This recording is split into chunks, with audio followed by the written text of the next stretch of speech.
আসসালামু আলাইকুম এভরিওয়ান, আপনাদেরকে আফসানাস কিচেন হাউজে স্বাগতম। আপনারা সকলে কেমন আছেন? আশা করি আলহামদুলিল্লাহ ভালো আছেন।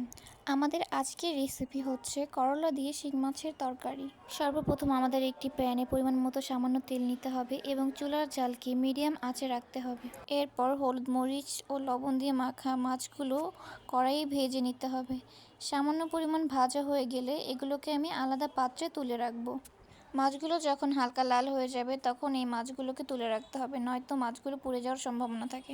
মাছগুলো তুলে নেওয়ার পর আমি এই একই তেলে হালকা মরিচ পেঁয়াজ ভেজে নেব। আমি এখানে 1 কাপ পরিমাণ পেঁয়াজ দিয়ে নিয়েছি আর স্বাদ অনুযায়ী মরিচ দিয়ে নিয়েছি।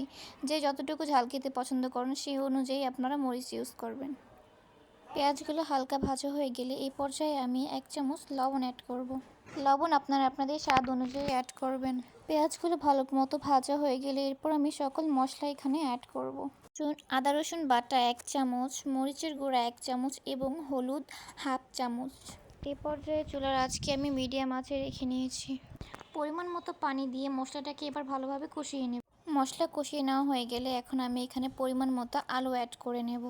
মশলা এবং আলু ভালোভাবে মিক্সড করে এ পর্যায়ে আমি এটা ঢেকে দেবো সিদ্ধ না হওয়া পর্যন্ত। মিডিয়াম আঁচে রেখে আলুটা সিদ্ধ করার পর এ পর্যায়ে এখানে আমি করলা অ্যাড করে দেব। করলা অ্যাড করার পর 2 কাপ পরিমাণ পানি দিয়ে ভালোভাবে মিক্সড করে নেব। সাথে ভেজে নেওয়া মাছগুলো অ্যাড করে দেব। এ পর্যায়ে চুলার আঁচকে মিডিয়াম আঁচে রেখে করলা সিদ্ধ না হওয়া পর্যন্ত অপেক্ষা করতে হবে। 5 মিনিট অপেক্ষা করার পর আমার তরকারিটা পুরোপুরিভাবে হয়ে গিয়েছে। আপনাদের যদি এই রেসিপিটা ভালো লেগে থাকে তাহলে আমার চ্যানেলটাকে অবশ্যই সাবস্ক্রাইব করবেন।